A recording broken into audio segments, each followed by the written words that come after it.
नमस्कार, मी नेहा जोशी. माझ्या मनम ध्यानम या चॅनलमध्ये तुमचं पुन्हा एकदा खूप खूप स्वागत. मी आज सुरुवातीलाच तुम्हाला एक छोटीशी गोष्ट सांगणार आहे. एक क्लायंट माझ्याकडे आले होते. साधारण वय 40च्या आसपास. त्यांना अनेक वर्षांपासून मायग्रेनचा त्रास होता. खूप डॉक्टर्स, औषधं सगळं काही झालं होतं. काही वेळ आराम मिळायचा, बरं वाटायचं, पण तो त्रास परत सुरू व्हायचा. आणि ते अर्थातच त्यामुळे खूप फ्रस्ट्रेट झाले होते. सो हिप्नोथेरपीने काही होईल का असा विचार करून ते मला अप्रोच झाले होते. प्री टॉक सेशनमध्ये मी त्यांना विचारलं की तुमच्या आयुष्यामध्ये काही मोठा इमोशनल स्ट्रेस वगैरे आला होता का? तर त्यांनी विचार करून नाही असं सांगितलं. असं खास काही नाही ज्याचा काही स्ट्रेस येईल वगैरे. पण जेव्हा आम्ही हिप्नोथेरपीमध्ये डीप रिलॅक्सेशन स्टेटमध्ये ते गेले, त्यावेळेला त्यांच्या सबकॉन्शियस माइंडमधून एक आठवण वर आली. खूप पूर्वी त्यांच्या बिझनेसमध्ये त्यांच्या जवळच्या व्यक्तीनं त्यांना धोका दिला होता आणि त्या घटनेमुळे त्यांच्या मनामध्ये खूप राग, दुःख, एक असुरक्षितता अशी साठून राहिली होती. त्यांनी कधीच त्या भावना कुणाकडेही व्यक्त केल्या नव्हत्या. ते सगळं त्यांनी आतमध्येच दाबून ठेवलं होतं. सो हिप्नोथेरपीच्या सेशनमध्ये त्या इमोशन्स रिलीज केल्या गेल्या आणि सबकॉन्शियस माइंडमध्ये हिलिंगच्या सजेशन्स दिल्या गेल्या. 2 सेशन्सनंतर साधारण त्यांनी मला सांगितलं की माझे मायग्रेनचे अटॅक्स आता खूपच कमी झालेले आहेत आणि सगळ्यात महत्त्वाचं म्हणजे माझं मन खूप हलकं झाल्यासारखं मला वाटतं आहे आणि ही वॉज सो हॅपी. आलं लक्षात? आपल्या शरीराच्या अनेक समस्या कधीकधी ॲक्च्युली शरीरात नसतातच, त्या आपल्या मनाच्या खोल स्तरावरती असतात आणि मनाच्या त्या खोल स्तरांवरती जाऊन ती समस्या सोडवण्याची एक सुंदर आणि प्रभावी पद्धत म्हणजे हिप्नोथेरपी, ज्याचे काहीही साईड इफेक्ट्स नसतात. आज आपण समजून घेणार आहोत की आपलं मन म्हणजेच आपलं सबकॉन्शियस माइंड आपल्या आरोग्यावरती कसं प्रभाव टाकतं आणि हिप्नोथेरपी आपल्याला हिलिंगमध्ये कशी मदत करू शकते.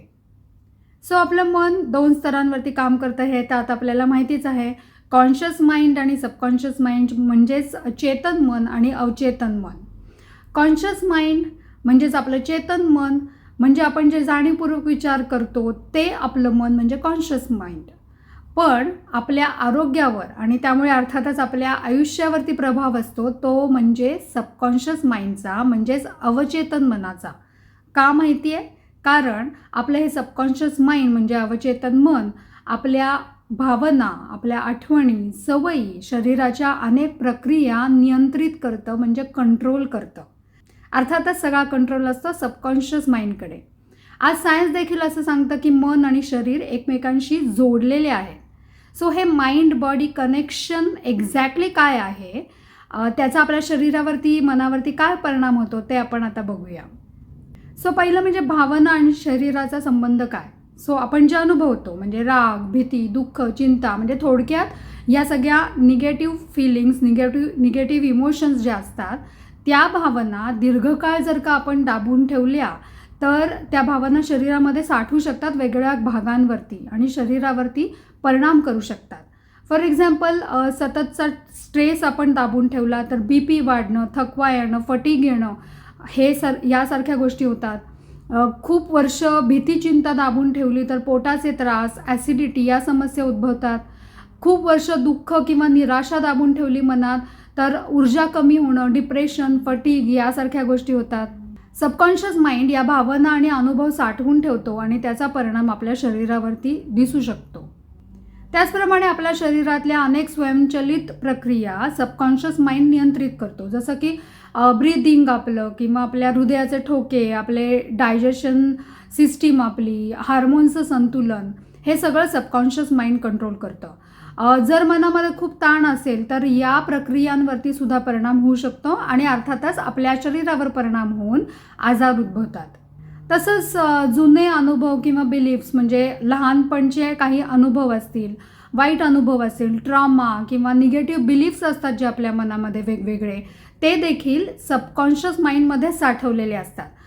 जसं की मी सुरक्षित नाही असा जर का विश्वास असेल आपल्या मनात, असा बिलीफ तयार झाला असेल तर शरीर सतत अलर्ट स्टेटमध्ये राहतं. मी कमजोर आहे, आय एम नॉट इनफ, असं जर का एखाद्या माणसाला सारखं वाटत असेल तर ही भावना त्या व्यक्तीला वारंवार आजारी पाडू शकते. म्हणजेच हे बिलीफ नकळतपणे आपल्या आरोग्यावरती परिणाम करतात. याचप्रमाणे म्हणजे याच्या उलट जर आपलं मन शांत असेल, पॉझिटिव्ह बिलीफ्स आपल्या मनात असतील, तर शरीर हील होण्याची क्षमता वाढते. म्हणजे फॉर एक्झाम्पल मेडिटेशन किंवा रिलॅक्सेशन केल्यानंतर BP कमी होऊ शकतं.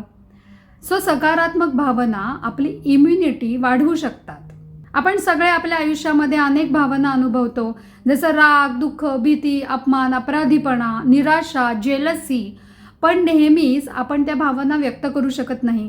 कधी परिस्थितीमुळे, कधी नात्यांमुळे, कधी लोक काय म्हणतील या भीतीमुळे.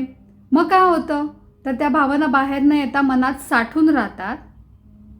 भावना आपल्या मनात साठल्या गेल्या तर नक्की काय होतं मग? किंवा एखादी जर का अप्रिय घटना घडली, म्हणजे कुणी आपल्यावर अन्याय केला, आपल्या प्रिय व्यक्तीचं निधन, ब्रेकअप, डिवोर्स, किंवा जवळच्या कुठल्या व्यक्तीने आपल्याला धोका दिला, आपला अपमान झाला, तर किंवा खूप मोठा ताण आला, तर काय होतं एक्झॅक्टली? तर ह्या सगळ्या गोष्टींमुळे आपल्या शरीरामध्ये स्ट्रेस रिस्पॉन्स तयार होतो. म्हणजेच काय होतं, तर हृदयाचे ठोके वाढतात, हार्टबीट्स वाढतात, आपले स्नायू ताणले जातात, शरीर सतर्क होतं, म्हणजेच कायम अलर्ट मोडमध्ये राहतं ह्या सतत येणाऱ्या स्ट्रेसमुळे.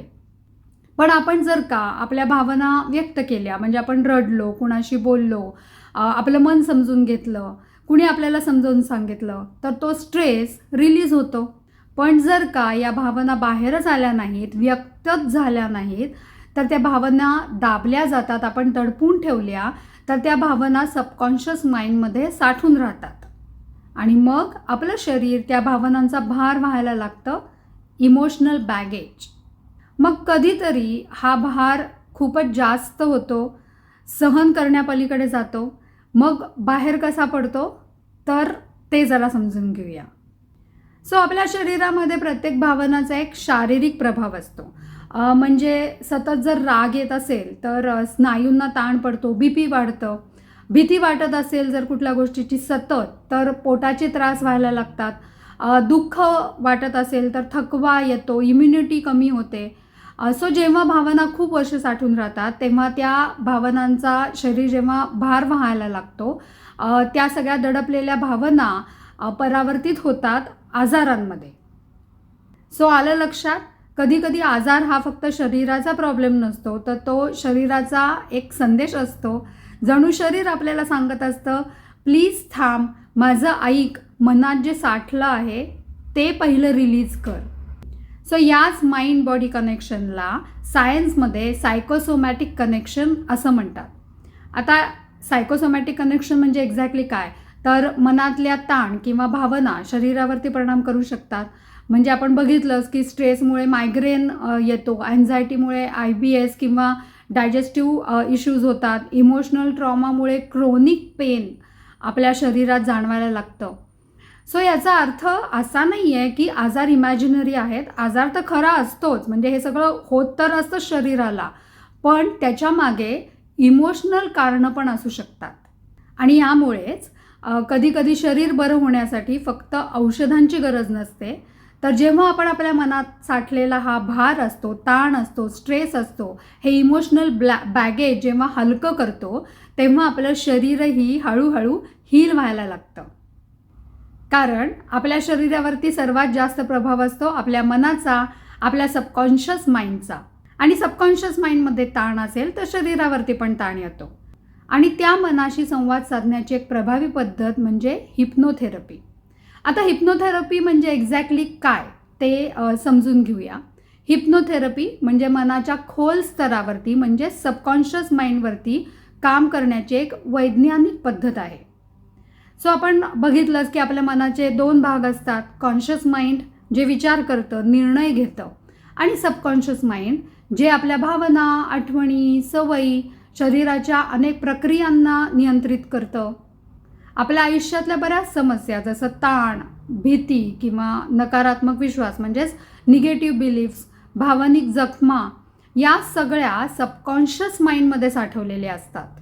सो हिप्नोथेरपीमध्ये काय होतं तर त्या व्यक्तीला डीप रिलॅक्सेशन म्हणजेच ट्रान्स स्टेटमध्ये नेलं जातं. घाबरू नका, ट्रान्स स्टेट म्हणजे डीप रिलॅक्सेशनची अवस्था आहे. त्या अवस्थेमध्ये सबकॉन्शियस माइंडसोबत काम केलं जातं. म्हणजे काय होतं की यामुळे जुने निगेटिव्ह पॅटर्न्स बदलता येतात. शरीराच्या हिलिंग प्रोसेसला त्याच्यामुळे मदत होते. शरीर आणि मन यांच्यामध्ये एक हार्मनी येते. सो आता हिप्नोथेरपी ही एक्झॅक्टली कुठल्या हेल्थ कंडिशन्समध्ये मदत करू शकते ते आता आपण थोडक्यात बघूया. पहिलं म्हणजे स्ट्रेस आणि अँझायटी, आजच्या काळातली सगळ्यात मोठी आणि कॉमन समस्या. या कंडिशनमध्ये हिप्नोथेरपी कशी मदत करते? मन शांत करायला मदत करते, ओव्हर थिंकिंग कमी करायला, नर्वस सिस्टीम रिलॅक्स करायला हिप्नोथेरपीनी मदत होते. दुसरं म्हणजे डिप्रेशन. ॲक्च्युली डिप्रेशन हा मन, मेंदू आणि आत्मा या तिन्ही स्तरांवरती येणारा थकवा आहे. हिप्नोथेरपीमध्ये त्या व्यक्तीला, ज्याला डिप्रेशन आलं आहे, त्या व्यक्तीला खोल रिलॅक्स अवस्थेमध्ये नेलं जातं. त्यामुळे अवचेतन मनाशी म्हणजे सबकॉन्शियस माइंडशी थेट संवाद साधता येतो आणि डिप्रेशनच्या मूळ भावनिक कारणांवरती काम करून मनाला शांत, स्थिर आणि सकारात्मक केलं जातं. यामुळे अर्थातच काय होतं तर नकारात्मक विचारांचे पॅटर्न्स हळूहळू बदलतात. आत साठलेली जी भावनिक वेदना असते म्हणजे इमोशनल पेन असतो तो रिलीज होतो. आत्मविश्वास आणि सकारात्मकता वाढते. आशा म्हणजेच होप, शांतता आणि इनर स्टॅबिलिटी निर्माण होते. आणि अर्थातच त्याच्यामुळे मनाला हलकं वाटायला लागतं, एनर्जी वाढते आणि जीवनाकडे बघण्याचा दृष्टिकोन बदलतो, पॉझिटिव्ह होतो, सकारात्मक होतो. दुसरं म्हणजे क्रोनिक पेन, म्हणजे दीर्घकाळच्या वेदना, म्हणजे लाईक मायग्रेन किंवा बॅक पेन, आर्थरायटिस किंवा एखाद्या ऑपरेशननंतर जाणवणाऱ्या वेदना. सो याला ट्रीट करण्यासाठी हिप्नोथेरपीमध्ये व्यक्तीला खोल रिलॅक्स अवस्थेमध्ये नेलं जातं, ज्यामुळे मेंदूची पेन परसेप्शन म्हणजे वेदना जाणवण्याची जी प्रक्रिया आहे ती बदलता येते. ह्यामुळे होतं काय तर मेंदू वेदनेला कमी तीव्रतेने अनुभवतो. ताण, भीती, अँझायटी जी वेदना वाढवतात, म्हणजे आपल्याला ताण असेल, भीती, अँझायटी असेल तर वेदना जास्त फील होते, ते सगळं कमी होतं. त्यामुळे अर्थातच वेदना कमी जाणवायला लागतात. शरीरात रिलॅक्सेशन रिस्पॉन्स वाढतो. पेन मेमरी किंवा निगेटिव्ह कंडिशनिंग जे मनाचं झालेलं असतं ते बदलायला लागतं. त्यामुळे अर्थातच या सगळ्याचा परिणाम म्हणून वेदना कमी जाणवायला लागते, सहनशक्ती वाढते आणि आपल्या आयुष्याची क्वालिटी पण सुधारते. म्हणजेच काय की हिप्नोथेरपी वेदनेचा अनुभव बदलते. तिचं मूळ इमोशनल काही जे कारण असेल सबकॉन्शियस माइंडमध्ये ते कारण शांत करते हिप्नोथेरपी आणि शरीर आणि मनाला याच्यामुळे नक्कीच आराम मिळतो. पुढचा इश्यू आहे डिस्कम्फर्ट म्हणजे स्लीप प्रॉब्लेम्स, इन्झोम्निया. म्हणजे आजकालच्या स्ट्रेसफुल लाईफमध्ये होणारा हा अतिशय कॉमन डिस्कम्फर्ट झालेला आहे. ॲक्च्युली हिप्नोथेरपीमुळे ह्याच्यामध्ये कशी मदत होते एक्झॅक्टली तर हिप्नोथेरपीमध्ये व्यक्तीला रिलॅक्स अवस्थेमध्ये म्हणजे डीप रिलॅक्सेशनमध्ये नेलं जातं. तिथे अर्थातच मन शांत होतं. अवचेतन मनाशी आपल्याला संपर्क साधता येतो, म्हणजेच अवचेतन मनाचं रिप्रोग्रॅमिंग करता येतं. हिप्नोथेरपीमध्ये अनिद्रेचं मूळ कारण म्हणजे जर का काही स्ट्रेस, अँझायटी किंवा काही फिअर म्हणजे भीती असेल कुठली तरी तर ते शोधलं जातं, ते क्लिअर केलं जातं आणि शरीर आणि मनाला नैसर्गिक झोपेच्या रिदममध्ये परत आणलं जातं. यामुळे काय होतं एक्झॅक्टली तर झोपेबद्दलची भीती असेल काही किंवा ताण असेल किंवा ओव्हर थिंकिंग असेल ते कमी होतं. मेंदूला झोप सुरक्षित आहे असा एक नवीन संदेश दिला जातो. त्यामुळे निगेटिव्ह पॅटर्न्स म्हणजे रात्री उगीच चिंता करत बसायचं, त्याच्यामुळे झोप न येणं, हे जे जुने निगेटिव्ह पॅटर्न्स आहेत ते बदलले जातात. शरीर आणि मन दोन्ही नॅचरली शांत होतात. त्यामुळे परिणाम काय होतो अर्थातच हळूहळू झोप यायला कमी वेळ लागतो. नैसर्गिकरित्या झोप येते, गाढ येते आणि त्यामुळे अर्थातच सकाळी फ्रेश वाटायला लागतं. पुढची कॉमन समस्या ज्यावर हिप्नोथेरपी खूप छान काम करते म्हणजे डायजेस्टिव्ह प्रॉब्लेम्स. स्ट्रेसमुळे म्हणजेच मनावरच्या ताणामुळे ॲसिडिटी, IBS, इतर अनेक डायजेस्टिव्ह प्रॉब्लेम्स तर खूप कॉमन झालेले आहेत आजकाल. हिप्नोथेरपीमध्ये मनाला ॲज युजल खोल रिलॅक्स अवस्थेत नेलं जातं. त्यामुळे गट ब्रेन कनेक्शन म्हणजे पोट आणि मेंदू यांचं जे कनेक्शन असतं, यांचा संबंध असतो तो संतुलित होतो, त्याच्यात एक बॅलन्स येतो. पोट आणि मेंदू यांचा संबंध संतुलित झाल्यानंतर काय होतं, पचन सुधारतं. कारण ताण, अँझायटी, ओव्हर थिंकिंग जे पचनावरती परिणाम करतात, वाईट परिणाम, दुष्परिणाम करतात, ते कमी होतात. पोटाच्या स्नायूंना आणि सिस्टीमला रिलॅक्स होण्याचा संकेत मिळतो. बरेच वेळा पोटाचे स्नायू रिलॅक्स न झाल्यामुळे सुद्धा प्रॉब्लेम्स येतात. IBS, ॲसिडिटी, ब्लोटिंग यासारख्या सिम्पटम्समध्ये आराम मिळतो. तसंच पचनाशी संबंधित काही सबकॉन्शियस पॅटर्न्स तयार झाले असतील, म्हणजे स्ट्रेस आल्यावरती चुकीचं किंवा जास्त खाणं, हे सगळे पॅटर्न्स बदलू शकतो आपण. म्हणजेच काय होतं की पचन सुधारतं, डिस्कम्फर्ट जो असतो पचनाशी रिलेटेड सगळा तो कमी होतो, शरीराला हलकं वाटायला लागतं, लाईट वाटायला लागतं. आता लाईफस्टाईल इश्यूजमध्ये हिप्नोथेरपी कशी हेल्प करते ते आपण बघूया. आता लाईफस्टाईल इश्यूज म्हणजे नेमकं काय, तर वेट मॅनेजमेंट जे आता खूपच कॉमन झालेलं आहे, smoking addiction, emotional eating, unhealthy habits. तर हिप्नोथेरपीमध्ये या इश्यूजचं हिलिंग कसं काय होतं. हिप्नोथेरपीमध्ये काही महत्त्वाच्या पद्धती वापरल्या जातात. जसं डीप रिलॅक्सेशन म्हणजे शरीर पूर्णपणे शांत केलं जातं, रिलॅक्स केलं जातं, त्यामुळे सुद्धा खूप समस्या सॉल्व्ह होतात आपल्या. गायडेड इमेजरी म्हणजे सबकॉन्शियस माइंडला आपल्या हिलिंग इमेजेस दिल्या जातात. आपलं सबकॉन्शियस माइंड चित्रांची भाषा समजतं. जर का हिलिंग इमेजेस दिल्या तर अर्थातच त्याला हिलिंगचा संदेश मिळतो सबकॉन्शियस माइंडला आणि आपोआप हिलिंग व्हायला सुरुवात होते. नंतर पॉझिटिव्ह सजेशन्स दिल्या जातात, म्हणजे सबकॉन्शियस माइंडमध्ये पॉझिटिव्ह बिलीफ्स रुजवले जातात आणि अर्थातच सबकॉन्शियस माइंड त्या दृष्टीने काम करायला लागतं. इमोशनल रिलीज केला जातो, म्हणजे जे जुने इमोशनल ब्लॉक्स असतील आपल्या मनात काही, ते रिलीज केले जातात.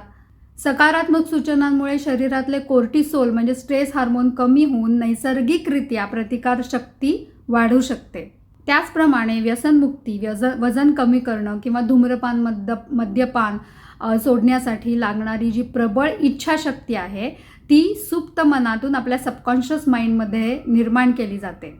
सो एक महत्त्वाची गोष्ट, हिप्नोथेरपी मेडिकल ट्रीटमेंटची रिप्लेसमेंट नाही आहे, पण ती एक पॉवरफुल कॉम्प्लिमेंटरी थेरपी आहे जी मेडिसिन्स बरोबर किंवा काउन्सिलिंग बरोबर किंवा मेडिटेशन बरोबर वापरली तर हिलिंग प्रोसेस खूप फास्ट होऊ शकते.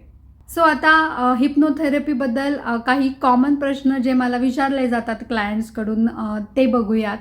की पहिलं म्हणजे हिप्नोथेरपीमध्ये आपण कंट्रोल गमावतो का, तर अजिबात नाही. तुम्ही पूर्णपणे अवेअर असता, माझ्या प्रश्नांची उत्तरं देत असता.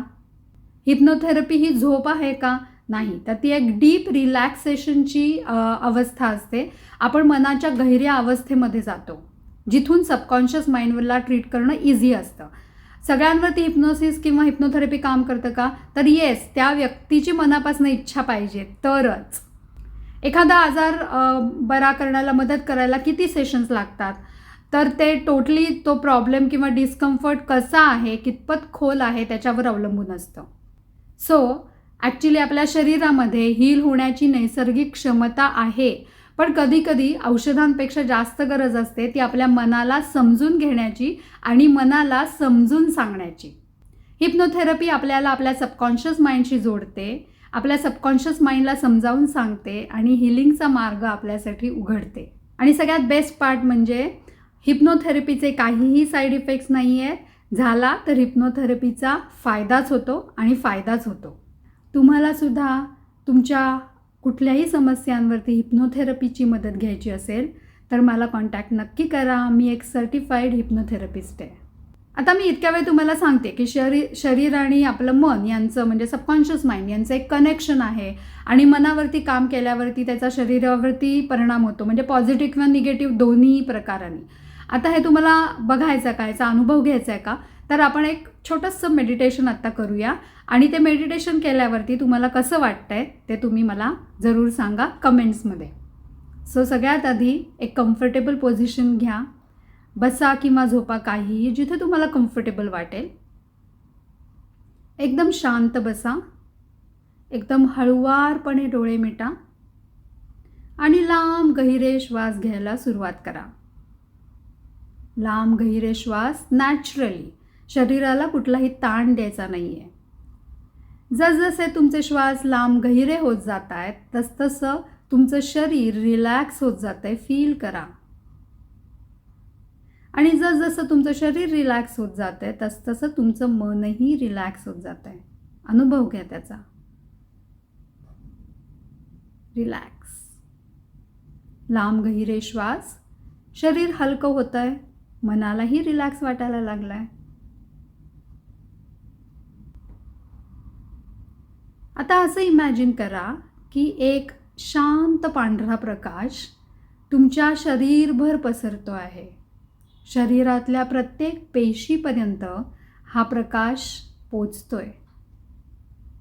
फील करा, इमॅजिन करा, शांत पांढरा प्रकाश तुमच्या शरीरभर पसरतोय. तुमच्या शरीरातल्या प्रत्येक पेशीपर्यंत हा पांढरा प्रकाश आता पोचलाय आणि शरीरातल्या प्रत्येक तुमच्या पेशीला तो हील करतोय. जिथे जिथे हीलिंगची गरज आहे तिथे तिथे हा पांढरा प्रकाश तुमच्या पेशीला हील करतोय. फील करा.